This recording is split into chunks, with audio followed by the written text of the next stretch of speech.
आज के लेक्चर में हम फोटो रेस्पिरेशन पे बात करेंगे कि फोटो रेस्पिरेशन क्या होती है, ये किन किन ऑर्गेनेलीज में होती है, इसके दौरान कौन कौन से रिएक्शंस होते हैं, ये किस टाइम में होती है, इसके क्या बेनिफिट्स हैं एवोल्यूशनरी पॉइंट ऑफ व्यू से और इसके क्या नुकसानात हैं। सबसे पहले हम देखते हैं डेफिनेशन फोटो रेस्पिरेशन की कि फोटो रेस्पिरेशन क्या होती है। तो नॉर्मली हम देखते हैं कि डे टाइम में during the presence of sunlight plants में फोटोसिंथेटिक एक्टिविटी होती है, जिसके दौरान रुबिस्को कार्बन डाइऑक्साइड को फिक्स करता है। रुबिस्को की एक्टिविटी होती है कार्ब ऑक्सीलेज। जबकि हॉट ड्राई और सनी डेज में बाज़ औक़ात जब स्टोमेटा क्लोज हो जाते हैं प्लांट्स के, तो प्लांट्स में रुबिस्को जो है वो अपनी ऑक्सीजनेज ऑक्सीजनेज एक्टिविटी को स्विच ऑन कर लेता है। रुबिस्को एज ऑक्सीजनेज बिहेव करता है और इस दौरान प्लांट्स जो है वो ऑक्सीजन कंज्यूम करके रेस्पिरेशन करते हैं एक स्पेशल टाइप की, जिसे हम कहते हैं फोटो रेस्पिरेशन, जिसके दौरान ऑक्सीजन कंज्यूम होती है, कार्बन डाइऑक्साइड रिलीज होती है। इसके अलावा एटीपी और एनएडीएच भी यूज होते हैं, कंज्यूम होते हैं, लेकिन कोई फूड या कोई एनर्जी पैदा नहीं होती, बल्कि उल्टा एनर्जी यूज होती है। Photo respiration energy stealing pathway है।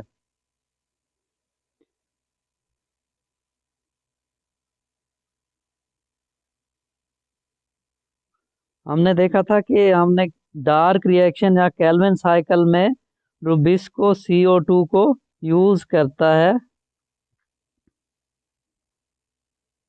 केल्विन CO आती है रुबिस्को के पास और केल्विन साइकिल ऑपरेट होता है। जबकि हॉट सनी डेज में रुबिस्को अपनी कार्बोक्सिलेज एक्टिविटी की बजाय ऑक्सीजनेज एक्टिविटी शो करता है और ऑक्सीजन रुबिस्को से मिलती है, फोटो रेस्पिरेशन स्टार्ट हो जाती है।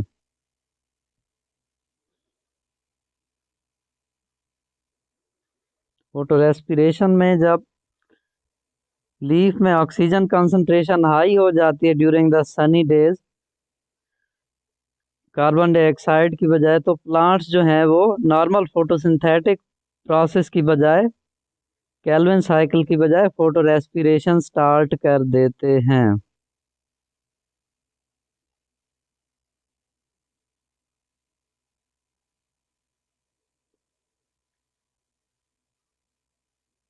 फोटो रेस्पिरेशन में light dependent Uptake of O2 होता है और CO2 जो है वो इवॉल्व होती है, खारिज की जाती है। फोटो रेस्पिरेशन में जो पहला स्टेप है उसमें जो है रुबिस्को की ऑक्सीजनेज एक्टिविटी होती है, ऑक्सीजन आके रुबिस्को से अटैच होती है।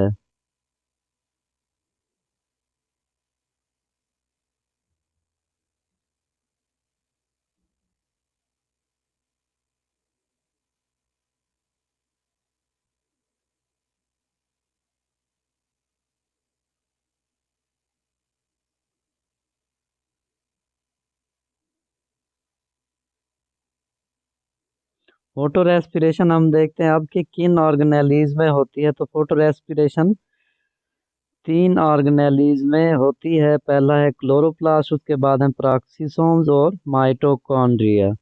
सी फोटो रेस्पिरेशन को C2 साइकिल भी कहा जाता है और ये क्लोरोप्लास्ट से शुरू होता है, जिसके दौरान क्लोरोप्लास्ट में 2 फास्फोग्लाइकोलेट बनती है, जो कि 2 कार्बन शुगर है। इसी वजह से इसे C2 साइकिल कहा जाता है। जब 2 फास्फोग्लाइकोलेट बन जाती है तो इसे ग्लाइकोलेट में कन्वर्ट किया जाता है और इनऑर्गेनिक फास्फेट भी रिलीज होती है। इस दौरान जो एंजाइम यूज होता है वो होता है फास्फोग्लाइकोलेट फास्फाटेज। ग्लाइकोलेट जो बनी है ये क्लोरोप्लास्ट से ट्राक्सिसोम्स में इंटर हो जाती है। जब ये ट्राक्सिसोम्स में पहुंचती है तो ये ऑक्सीजन से रिएक्ट करती है और ग्लाई ऑक्सीलेट और हाइड्रोजन पर ऑक्साइड H2O2 प्रोड्यूस करती है by the activity of glycolate oxidase. Next step में ग्लाइऑक्सिलेट के जो मॉलिक्यूल्स हैं, दो मॉलिक्यूल्स, उनकी अमाइनेशन होती है और ग्लाइसिन बनती है। इस दौरान जो एंजाइम यूज होता है वो होता है ग्लाइऑक्सिलेट अमाइनो ट्रांसफेरेज। इस दौरान जो H2O2 बनी थी वो कैटालेज एक्टिविटी की वजह से रिमूव कर दी जाती है। अब जो माइटोकॉन्ड्रिया में ग्लाइसिन बनी थी वो पराक्सीसोम्स में जो ग्लाइसिन बनी थी वो माइटोकॉन्ड्रिया की तरफ मूव करती है।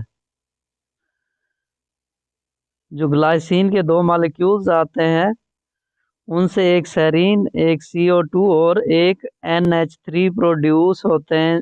इस दौरान NAD+ जो है वो रिड्यूस होके NADH में कन्वर्ट हो जाता है।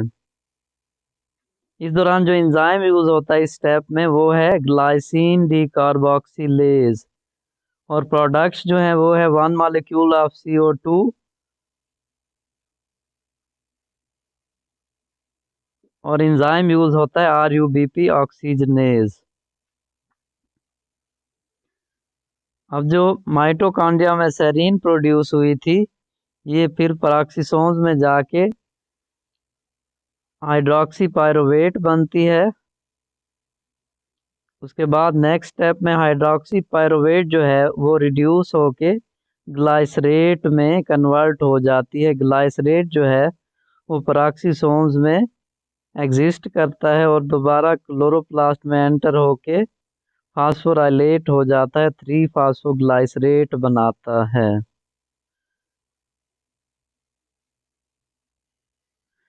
उसके बाद नेक्स्ट स्टेप में इनकी कन्वर्जन होती है। जो फास्फोग्लाइकोलेट है वो 3 PGA में कन्वर्ट हो जाता है और C3 साइकिल में एंटर हो सकता है दोबारा।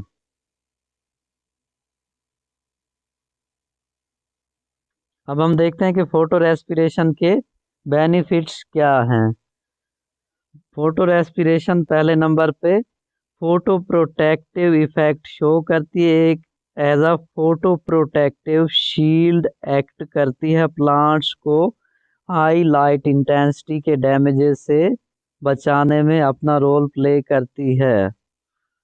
क्योंकि जो इंटेंस लाइट होती है वो फोटो रेस्पिरेशन में यूज हो रही होती है, तो प्लांट्स डायरेक्ट इंटेंस लाइट के डैमेज से बचे रहते हैं। उसके अलावा ये रिडॉक्स बैलेंस को मेंटेन रखती है और प्लांट इम्यून डिफेंसेस को सपोर्ट करती है।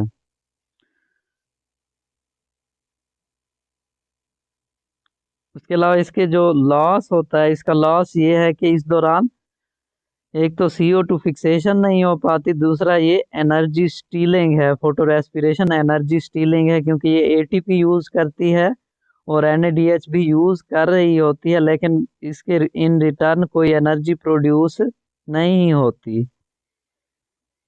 इसलिए नेक्स्ट जो प्लांट्स की एक क्लास है C4 प्लांट्स, उनमें फोटो रेस्पिरेशन को मिनिमाइज कर दिया गया था, स्टॉप कर दिया गया था। उसके लिए उन्होंने एक और एंजाइम यूज किया है PEP फास्फोइनोल पायरोवेट, जिसकी एक्टिविटी सिर्फ होती है कार्बोक्सिलेज, जिसकी वजह से C4 प्लांट्स में फोटो रेस्पिरेशन नहीं होती क्योंकि उनमें कार्बोक्सिलेज एक्टिविटी है, जस्ट PEP की PEP ऑक्सीडेज एक्टिविटी शो नहीं करता। ये था हमारा आज का लेक्चर फोटो रेस्पिरेशन पे। नेक्स्ट फिजियोलॉजी के लेक्चर्स भी हम इसी चैनल पे अपलोड करते रहेंगे। आप चैनल के साथ ट्यून रहें। Thank you.